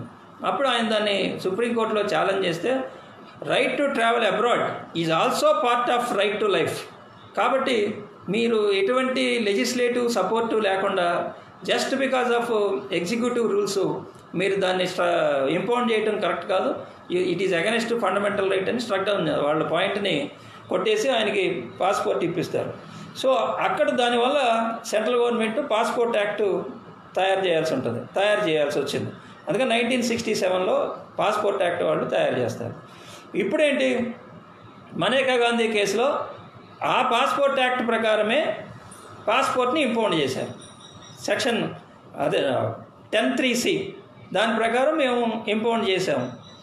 దీన్ని ఎలా ఛాలెంజ్ చేస్తారనేది గవర్నమెంట్ ఆర్డర్. 21లో ఏముంది, ప్రొసీజర్ ఎస్టాబ్లిష్డ్ బై లా ప్రకారం ఎవరి పర్సనల్ లిబర్టీ కానీ లేకపోతే లైఫ్ కానీ డిప్రైవ్ చేయొచ్చు అని ఉంది. కాబట్టి ఇక్కడ ప్రొసీజర్ ఎస్టాబ్లిష్డ్ బై లా ఉంది. పాస్పోర్ట్ యాక్ట్ 1967 ఉంది. మేము ఇంపౌండ్ చేశాము. ఎందుకు ఇంపౌండ్ చేశాము అంటే అది మీకు చెప్పాల్సిన అవసరం లేదు. ఎందుకంటే పాస్పోర్ట్ యాక్ట్లో ఒక క్లాజ్ ఉంది. ఏంటి ఆ క్లాజ్ అంటే, in the interest of general public there is no need to inform the grounds అని చెప్పారు. సో సార్ నా మాట వినపడుతుందండి? హలో, వినిపిస్తోంది. ఓకే వినిపిస్తోంది సార్, వినపడుతుంది. రైట్ వినపడతాం సార్, వినపడుతుంది. రైట్. ఆ విధంగా పాస్పోర్ట్ని మేము కరెక్ట్గానే చేసామంటారు. కాకపోతే మేనకా గాంధీ ఆర్గ్యుమెంట్ ఏంటంటే, నాకు ఆపర్చునిటీ ఇవ్వలేదు, నా పాస్పోర్ట్ని ఇంపౌండ్ చేసే ముందు నాకు ఎటువంటి నా వాదనలు లేదు, నాకు ఎటువంటి ఆపర్చునిటీ ఇవ్వలేదు, ఆడి ఆల్టరం పార్టమ్ అనేది దెబ్బతింది అంటారు. ఇక్కడ మనం గుర్తుపెట్టుకోవాల్సింది ఏంటంటే, మేనకా గాంధీ కేసు 2 ఇంపార్టెంట్ డాక్ట్రైన్స్ని అవాల్వ్ చేస్తుంది. ఒకటి టెస్ట్ ఆఫ్ రీజనబుల్నెస్, రెండోది doctrine of post decisional hearing. ఈ 2 ఇంపార్టెంట్ డాక్ట్రైన్స్ దీంట్లో వస్తాయి. అంటే కోర్టు ఏమంటుందంటే, సపోజ్ నువ్వు ముందు అవకాశం ఇవ్వలేదు, ఆపర్చునిటీ, కనీసం ఇంపౌండ్ చేయాలని డెసిషన్ తీసుకున్న తర్వాత అయినా ఎందుకు ఇంపౌండ్ చేయాల్సి వచ్చిందో నోటీస్ ఇచ్చి వాళ్ళ వాదనలు విన్నారా అంటే వినలేదు. కాబట్టి ఈవెన్ అంటే డెసిషన్ తీసుకున్న తర్వాత హీరింగ్ ఆపర్చునిటీ ఇవ్వడాన్ని పోస్ట్ డెసిషనల్ హీరింగ్ అంటారు, ఎగ్జిక్యూటివ్ యాక్షన్. సో ఆ విధంగా doctrine of post decisional hearing అనేది ఇక్కడ ఎవాల్వ్ అవుతుంది. అయితే కోర్టు ఎప్పుడూ కూడా పోస్ట్ డెసిషనల్ హీరింగ్కి ప్రిఫరెన్స్ ఇవ్వదు. ఫస్ట్ ఆడి ఆల్టరం పార్టమ్కే హియర్ ది అదర్ సైడ్స్ అనే దానికే ఫస్ట్ ప్రిఫరెన్స్ ఇస్తారు. సెకండ్ ప్రిఫరెన్స్ మాత్రం అంటే తప్పని పరిస్థితిలో, సపోజ్ నువ్వు నోటీస్ ఇస్తే వాడు పారిపోతాడు అని అనుకుంటేనే, నోటీస్ ఇస్తే దానికి అవకాశం ఉండదు అనుకున్నప్పుడు మాత్రమే డెసిషన్ తీసుకున్న తర్వాత ఆపర్చునిటీ ఇవ్వాలనేది పోస్ట్ డెసిషన్ హీరింగ్కి కోర్టు ప్రిఫరెన్స్ ఇస్తుంది. సో ఇక్కడ జరిగిన డిస్కషన్ ఏంటంటే సేమ్ డిస్కషన్ జరుగుతుంది. ఏకే గోపాలంలో చెప్పినట్టు ఇది లా అనేది ప్రిన్సిపల్స్ ఆఫ్ న్యాచురల్ జస్టిస్ ఉండాలి, మీరు ఈ లా అలా ఒకటి కాదు అని చెప్పి మేనకా గాంధీ కేసులో ఛాలెంజ్ చేస్తే కోర్టు ఈ లా అనేది ఉన్నది, కానీ లా షుడ్ బి 4 పాయింట్లు చెప్తారు వాళ్ళు. దేర్ మస్ట్ బి ఏ లా అంటే ప్రొసీజర్ ఎస్టాబ్లిష్డ్ బై లా అంటే అర్థం ఏంటంటే 4 పాయింట్లు. ఒకటి, లా ఉండాలి. 2, దాంట్లో ఒక ప్రిస్క్రైబ్డ్ ప్రొసీజర్ ఉండాలి. 3, ఆ procedure just, fair and reasonableness. అంటే మీ ఇష్టం వచ్చినట్టు ఏదో ఒక ప్రొసీజర్ పెట్టేసి నేను ప్రొసీజర్ పెట్టేశాను అంటే కుదరదు. ఆ ప్రొసీజర్ షుడ్ బి జస్ట్ అంటే న్యాయంగా ఉండాలి, జస్ట్ బి ఫెయిర్గా ఉండాలి, జస్ట్ బి రీజనబుల్గా ఉండాలి. అందుకే డాక్ట్రైన్ ఆఫ్ టెస్ట్ ఆఫ్ రీజనబుల్గా ఉండాలి. 4వది, ఆ ప్రొసీజర్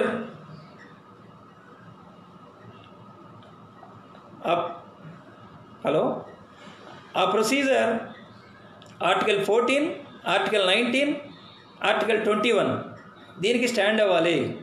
అప్పుడు మాత్రమే ఆ ప్రొసీజర్ వ్యాలిడిటీ ఉంటుంది. Otherwise the procedure should not be valid అని చెప్పడం జరుగుతుంది. సో ఈ 4 కాన్సెప్ట్ అంటే ఒక చట్టం ఉన్నా చల్లదు, ఆ చట్టంలో ఒక ప్రొసీజర్ ఉన్నా చల్లదు. ఆ procedure should be just, fair and reasonableness. అలాగే 14, 19, 21కి టెస్ట్ అవ్వాలి. అదేవిధంగా కాబట్టి ఈ ఇంటర్ రిలేషన్షిప్ ఫండమెంటల్ రైట్స్ అనేది కూడా ఇక్కడ డిస్కస్ చేయడం జరుగుతుంది. అంటే ఫండమెంటల్ రైట్స్ దేనికి దానికి ఐలాండ్ లాగా ఉండవు, ఇవన్నీ ఒకదానికొకటి కలిపే ఉంటాయి, ఇంటర్ రిలేటెడ్ అయి ఉంటాయి.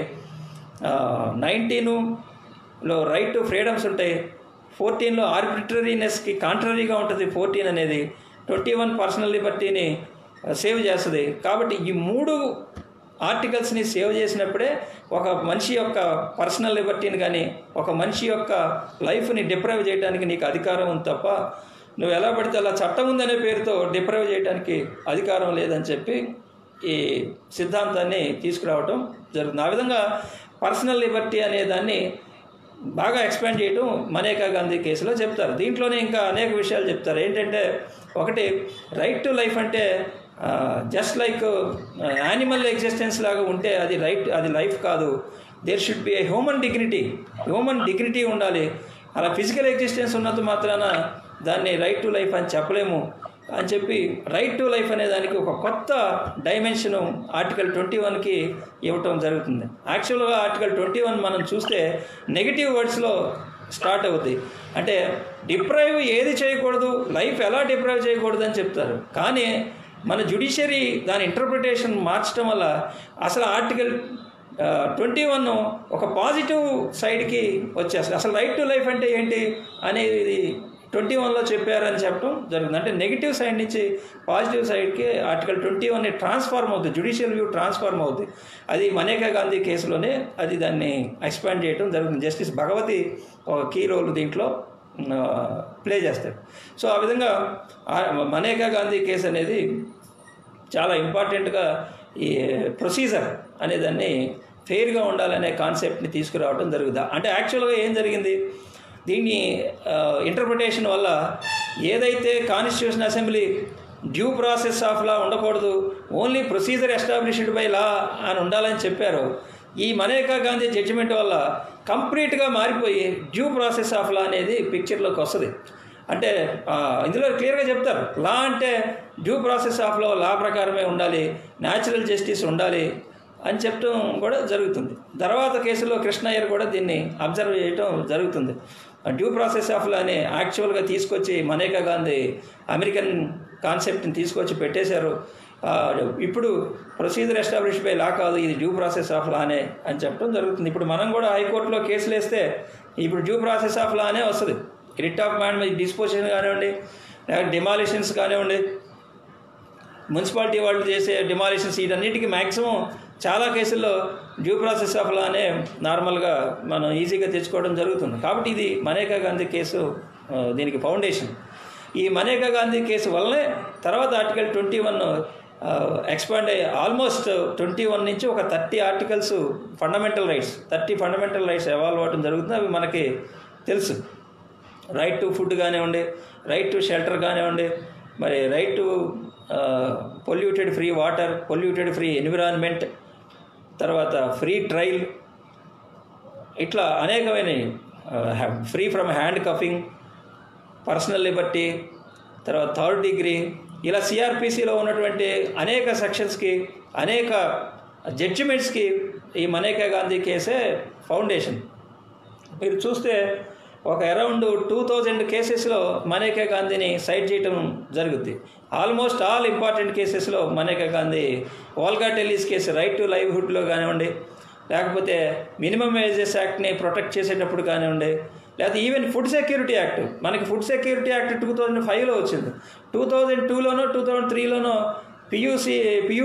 పియూసీఎల్ వాళ్ళు కేసేసి గోడౌన్లో చాలా ఫుడ్ అది రాటన్ అయిపోతుంది, దాన్ని పేదలకు పంచండి అని చెప్తే దాంట్లో right to food is right, fundamental right, అదే ఆర్టికల్ 21లో పార్ట్ అని చెప్పడం జరుగుతుంది. దాని తర్వాతే ఫుడ్ సెక్యూరిటీ యాక్ట్ రావటం జరుగుతుంది. సో ఇదన్నీ కూడా ఇంటర్ప్రిటేషన్ ఆఫ్ ఆర్టికల్ 21 దాన్ని ఒక ఎక్స్పాండ్ చేయడం వల్ల జరుగుతుంది. దానికి మనేకా గాంధీ కేసు ఫౌండేషన్.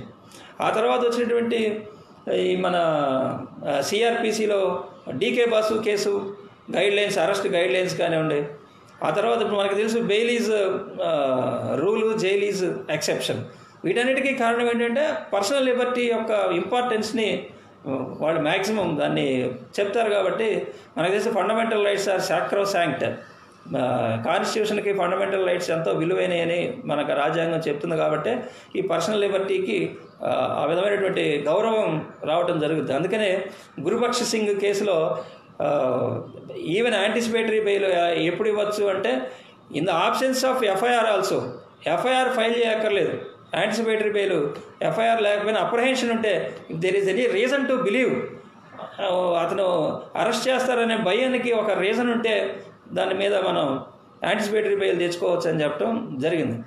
అందుకనే అర్నేష్ కుమార్ కేసులో చాలా స్ట్రిక్ట్గా అరెస్ట్ ఎప్పుడు చేయాలి, ఎప్పుడు చేయకూడదు, 7 years లోపు ఉన్న వాళ్ళకి ఏ విధంగా ప్రొటెక్షన్ ఇచ్చారు, Arnesh Kumar case unnecessary arrest చేయకూడదని చాలా డీటెయిల్డ్ గైడ్ లైన్స్ ఇవ్వడం జరిగింది. ఇవన్నీ ఎక్కడి నుంచి వచ్చినాయి అంటే మన పర్సనల్ లిబర్టీకి మనేకా గాంధీ కేసులో ఇచ్చిన ఇంపార్టెన్స్, దాని తర్వాత జ్యుడిషియరీ దాన్ని ఏ విధంగా ఎక్స్పాండ్ చేసుకొచ్చింది అనేది. ఆ విధంగా మనం కేశవానంద భారతి కేసు ఏమో టోటల్గా లెజిస్లేషన్ యొక్క పవర్ మీద కంట్రోల్ పెడుతుంది. అంటే ఏది చట్టం చేయొచ్చు, అమెండ్మెంట్ చేయొచ్చు, మరి ఎటువంటి పవర్ ఉన్నది అని చెప్పి మన కేశవానంద భారతి కేసు లెజిస్లేచర్ని కంట్రోల్లో పెడితే, మనేకా గాంధీ కేసు ఒక అడ్మినిస్ట్రేటివ్ యాక్షన్ ఏ విధంగా ఉండాలి, ఒక అధికారులు ఒక గవర్నమెంట్ ఎగ్జిక్యూటివ్ యాక్షన్ మరి ఉన్న లిమిటేషన్స్ ఏంటి అని చెప్పి చెప్పడం జరుగుతుంది. అందుకే మనం కాన్స్టిట్యూషనలిజం అంటారు. కాన్స్టిట్యూషన్ చాలా దేశాలకు ఉంటుంది. కాన్స్టిట్యూషన్ ఉన్న దేశాలన్నింటిలో కూడా కాన్స్టిట్యూషనలిజం ఉందని మనం అనుకోకూడదు. What is constitutionalism? కాన్స్టిట్యూషనలిజం అంటే is a check and balance, అంటే it is a limitation on the power of the government. అంటే గవర్నమెంట్ యొక్క పవర్ మీద ఒక లిమిటేషను, ఒక కంట్రోలు ఎక్సర్సైజ్ చేస్తుంది కాన్స్టిట్యూషనలిజం అనేది. దేనికి చేస్తుంది అంటే to ensure the protection of the democratic values. డెమోక్రసీని సేవ్ చేయడానికి ఒక గవర్నమెంట్ పవర్ మీద కంట్రోల్ పెట్టేదాన్ని కాన్స్టిట్యూషనలిజం అంటే. ఇంకో రకంగా చెప్పాలంటే సుప్రీమసీ ఆఫ్ ది కాన్స్టిట్యూషన్. కాన్స్టిట్యూషనే సుప్రీమసీ మన దేశంలో. అన్లైక్ బ్రిటన్, అక్కడ పార్లమెంట్ సుప్రీమసీ ఉంటుంది, ఇక్కడ మన కాన్స్టిట్యూషన్ సుప్రీమసీ ఉంటుంది. అందుకే కాన్స్టిట్యూషనలిజం అంటారు. కాన్స్టిట్యూషన్ ఉండొచ్చు, సింపుల్గా కాన్స్టిట్యూషన్లో ఒక కింగ్కి ఏ చెప్తే అదే చట్టం, దాన్ని ఎవరు ఛాలెంజ్ చేయకూడదని ఒక కాన్స్టిట్యూషన్ ఉందనుకోండి, it is not A constitutionalism.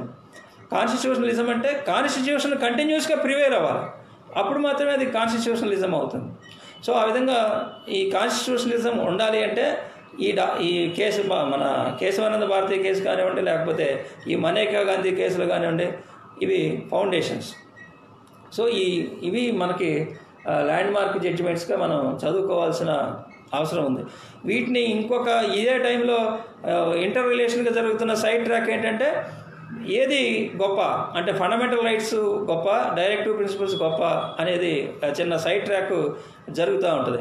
ఒక్కొక్క కేసులో చంపకం దొరైరాజన్ కేసులో వాళ్ళు ఒక అపాయింట్మెంట్, ఒక ఇన్స్టిట్యూషన్లో కులాన్ని పెట్టి కులానికి అని చెప్పి సీట్లు ఇస్తారు, దాన్ని ఛాలెంజ్ చేస్తారు. దాన్ని ఛాలెంజ్ చేస్తే వాళ్ళు చెప్పింది ఏంటంటే ఆర్టికల్ 46లో మరి వాళ్ళని ఎస్సీ ఎస్టీలని ప్రొటెక్ట్ చేయాలని, డెవలప్ చేయాలని, వాళ్ళకి ప్రమోషన్ కోసం చేయాలని ఉన్నది కాబట్టి మేము దాని ప్రకారం ఆర్టికల్ 46ని ముందు తీసుకొచ్చి జీవో ఇష్యూ చేసామని చెప్తారు. అప్పుడు వాళ్ళు చెప్పింది ఏంటంటే డైరెక్టివ్ ప్రిన్సిపల్స్ 37 ప్రకారం నాట్ ఎన్ఫోర్సబుల్, వాటిని అమలు చేయడానికి కాన్స్టిట్యూషన్లో ఆర్టికల్ 37 చాలా క్లియర్గా ఎక్స్ప్రెస్గా ప్రొహిబిట్ చేసింది కాబట్టి డైరెక్టివ్ ప్రిన్సిపల్స్ కంటే ఫండమెంటల్ రైట్సే ఎక్కువ ప్రిఫరెన్స్ ఇవ్వాలి అని చెప్పి గ్రేటర్ దాన్ అని చెప్పి చెప్పడం జరుగుతుంది.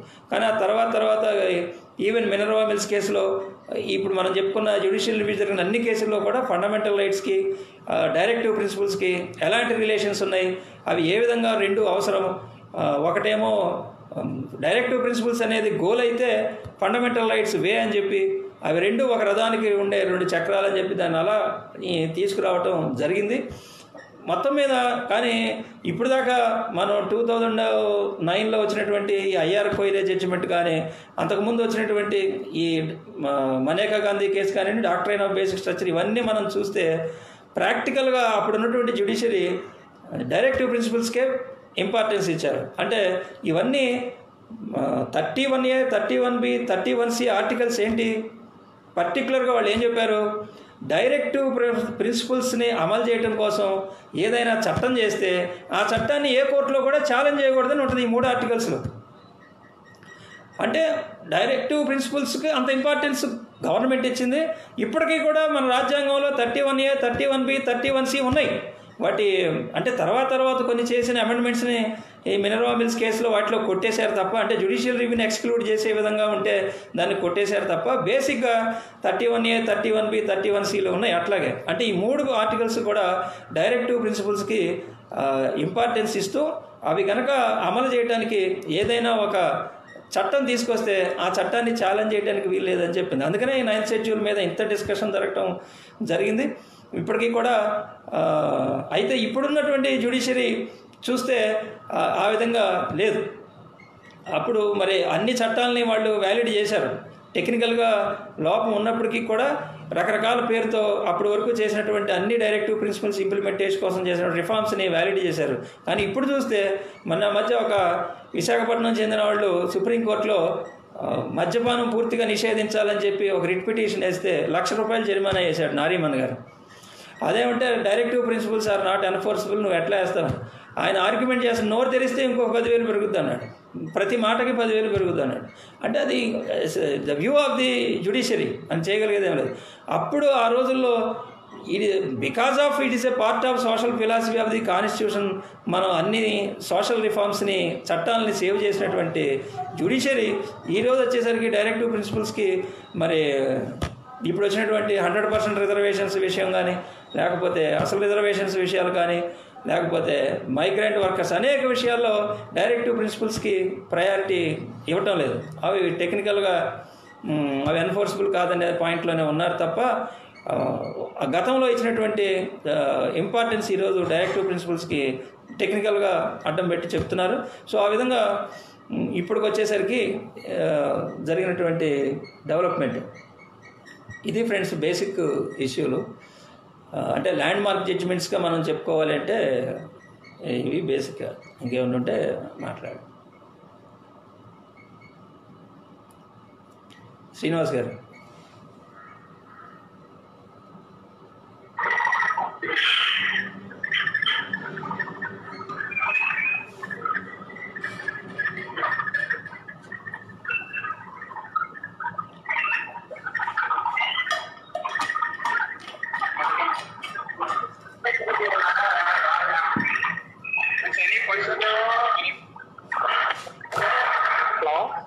Sir. Friends, ask a question.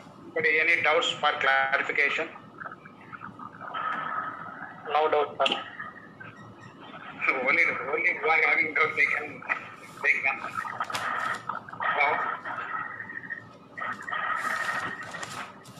Anybody want to contribute or anybody want to say something? Hello?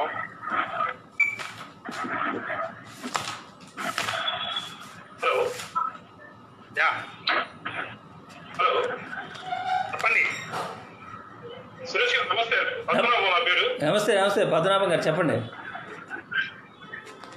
Suresh గారు సార్ చెప్పండి సార్. ప్రాసెస్ ఆఫ్ లాకి ప్రొసీజర్ ఎస్టాబ్లిష్డ్ బై లాకి కొద్దిగా డిఫరెన్స్ ఒకసారి క్లారిఫికేషన్ చెప్పండి. అదే సార్ ఎస్ యాక్చువల్గా ఏంటంటే డ్యూ ప్రాసెస్ ఆఫ్ లా అనేది అమెరికన్ అప్పటికే బాగా పాపులారిటీ అయింది. అక్కడ ఏంటంటే సబ్స్టాంటివ్ లా కూడా డ్యూ ప్రాసెస్ ఆఫ్ లా అని చెక్ చేస్తుంది. అంటే ప్రొసీజర్ని మాత్రమే ఎగ్జామిన్ చేయదు, అది లాని కూడా ఎగ్జామిన్ చేస్తుంది. Whether law is valid or not అనేది ఎగ్జామిన్ చేస్తుంది డ్యూ ప్రాసెస్ ఆఫ్ లా అనేది. ఇది ప్రొసీజర్ ఎస్టాబ్లిష్డ్ బై లాలో కేవలం ప్రొసీజర్ మాత్రమే కరెక్ట్గా ఉందా లేదా అనేది ఎగ్జామిన్ చేయడానికి, లా కరెక్ట్గా ఉందా లేదా అని చెక్ చేయడానికి వీల్లేదు. అప్పటికే సుప్రీంకోర్టు, అమెరికన్ సుప్రీంకోర్టు చాలా పవర్ఫుల్ సుప్రీంకోర్టుగా ఉంది వరల్డ్లో. మన కాన్స్టిట్యూషన్ వచ్చే టైంకి వాళ్ళు అన్ని చట్టాలని కూడా వాళ్ళు పరిశీలిస్తున్నారు డ్యూ ప్రాసెస్ ఆఫ్ లా పెట్టుకుని. అప్పటికున్న కాన్సెప్ట్ పర్సెప్షన్ ఏంటంటే డ్యూ ప్రాసెస్ ఆఫ్ లా అనేది అసలు స్కైయే అర్థం, స్కైయే ఎండింగ్, దానికి అంత పవర్స్ ఉన్నాయి. జ్యుడిషియల్ రివ్యూ కంటే కూడా దాంట్లో ఎక్కువగా అధికారాలు ఉన్నాయి. అప్పటికి సుప్రీంకోర్టు, అమెరికన్ సుప్రీంకోర్టు ఎగ్జామిన్ చేస్తుంది సబ్స్టాంటివ్ ఇష్యూస్ కూడా. కాబట్టి అది వద్దనేది మనోళ్ళు. అంటే ఇదైతే ఓన్లీ ప్రొసీజర్ చేస్తుంది, అదైతే సబ్స్టాన్షియల్ ఇష్యూస్ కూడా ఎగ్జామిన్ చేస్తుంది. అది రెండింటికి difference.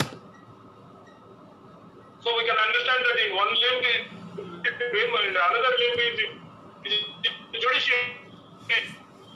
In one aspect, due process of the law and the procedure established by the parliament is supreme. Sir నాకు అర్థం కాలేదు సార్. వినిపించట్లేదు, గట్టిగా చెప్పండి sir. Hello sir, due process of లాలో లా అనేది సుప్రీం. యా అంతే కదండి? నో కాదు, అలా కాదు. డ్యూ ప్రాసెస్ ఆఫ్ లా అంటే డ్యూ అనే పదం లాకి ప్రాసెస్కి అప్లై అవుద్ది. అంటే రెండింటినీ చెక్ చేస్తుంది. ఇక్కడ ఒక ప్రొసీజర్ని మాత్రమే చెక్ చేయడానికి అవకాశం ఉంటుంది, అది తేడా. సురేష్ గారు సార్ మీరు లైటింగ్ కనిపించట్లా. ఇప్పుడు కనిపిస్తున్నారులే. Okay sir, thank you. Right sir, thank you.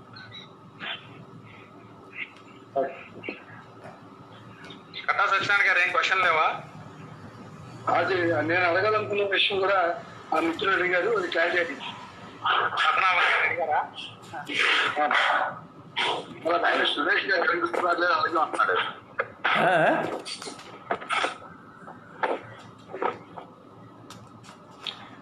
కాదు, ఏమేమి బేసిక్ స్ట్రక్చర్ అనేది ఐడియా ఉందా?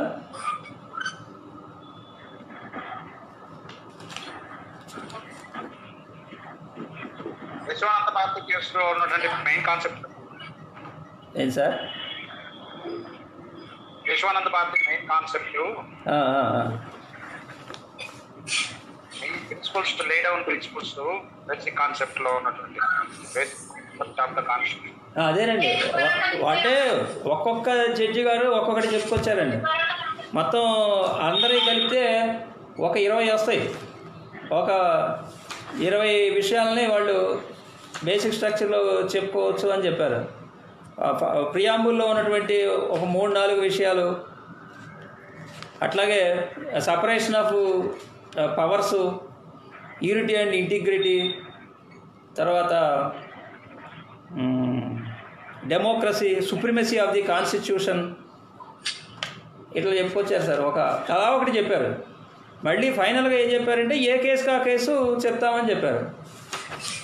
ఇప్పుడు మీరు చూస్తే ఫ్రీ అండ్ ఫెయిర్ ఎలక్షన్స్ అనేవి ఒక కేసు వస్తుందండి, నాగాల్యాండ్ అనుకుంటే అది.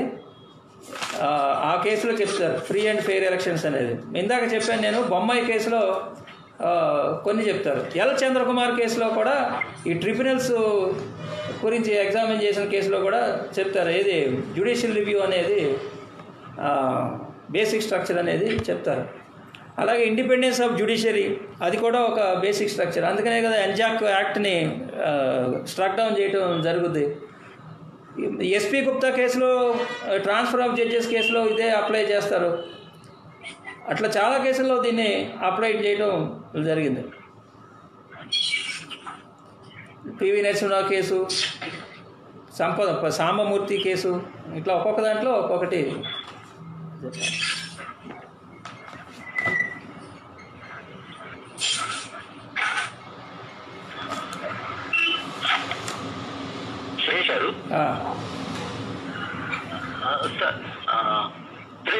సార్ చెప్పండి. ఇప్పటి వరకు జరిగినటువంటి కాన్స్టిట్యూషన్ లో ఒక డీప్ ఫ్యాక్ట్ గా ఒక్క కేసులో మొత్తం ఒక సీక్వెన్స్ గా మనం చెప్పగలరా?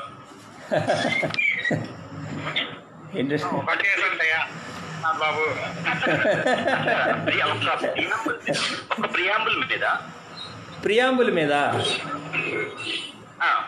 ప్రియాంబుల్ మీద ఏమున్నాయండి? 2-3 ఇంపార్టెంట్ కేసులు ఉన్నాయి. బెరిబరీ కేసు ఒకటి, కేశవానంద భారతి కేసే. బెరిబరీ కేసులో ప్రియాంబుల్ నాట్ పార్ట్ అని చెప్తారు. కేశవానంద భారతి కేసులో it is also part and partial of the constitution అని చెప్తారు.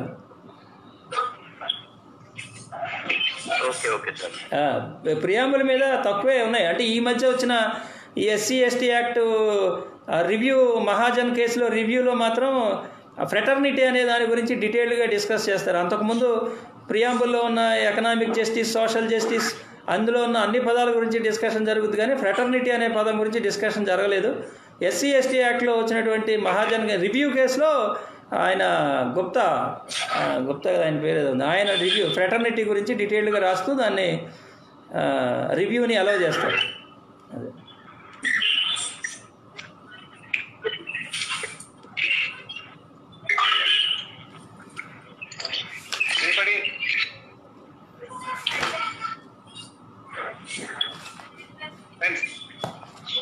ఇంకా ఎవరైనా?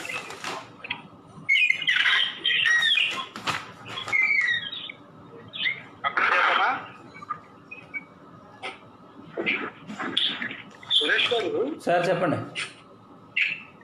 ఇప్పుడు ఈ కేశవానంద భారతి కేసు లేకపోతే ఇంకా వేరే కేసులో చెప్పిన ఏది ప్రైవేటింగ్ లో ఉందంటారు? కానీ ఇప్పుడు ఐఆర్ కోయిలో జడ్జిమెంటు ఫైనల్, అంటే డాక్టర్ అయినా బేసిక్ స్ట్రక్చర్ని తీసుకునే ఫైనల్గా చేశారు ఇదేంటి ఎట్లా చేయాలని. బేసిక్ స్ట్రక్చర్ చేంజ్ చేయకూడదు అనేది ఎస్, అది అల్టిమేట్గా అదే ఫైనల్, ఇప్పటికీ అదే వ్యాలిడ్ లా, సెటిల్డ్ లా అదే. కాకపోతే టెస్ట్ ఏ విధంగా చేయాలి అనేది వేరే కేసులో ఇంకోలా చెప్పారని అంటున్నారు కదా. వేరే కేసులో అంటే దానికి ముందా దాని తర్వాత కేశవానంద భారతికి ముందు రకరకాలుగా చెప్పారు.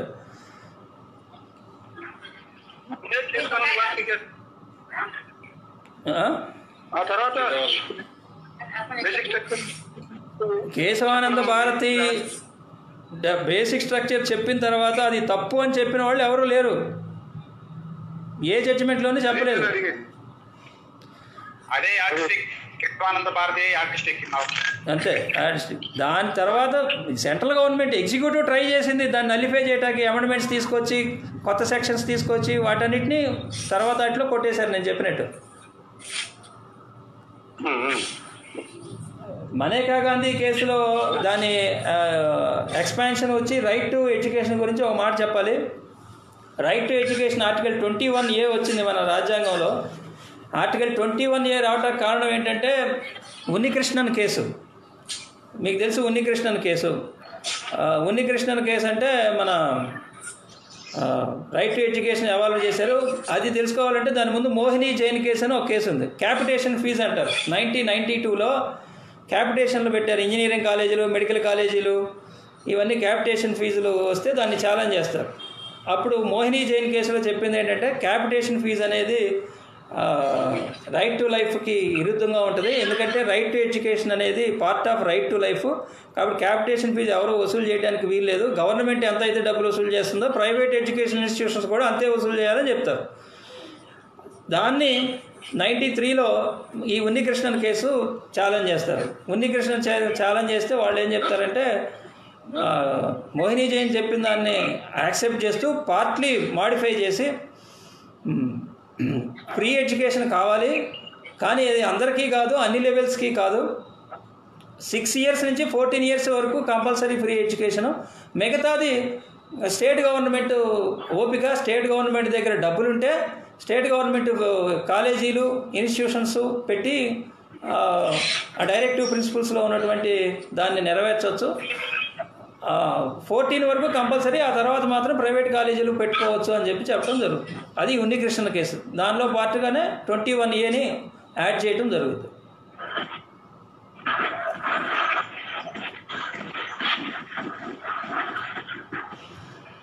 ఆల్మోస్ట్ 1.5 hours లెక్చర్ స్టార్ట్ అయ్యి 1.5 hours అవుతుంది. మనం కంక్లూడ్ చేస్తున్నాం.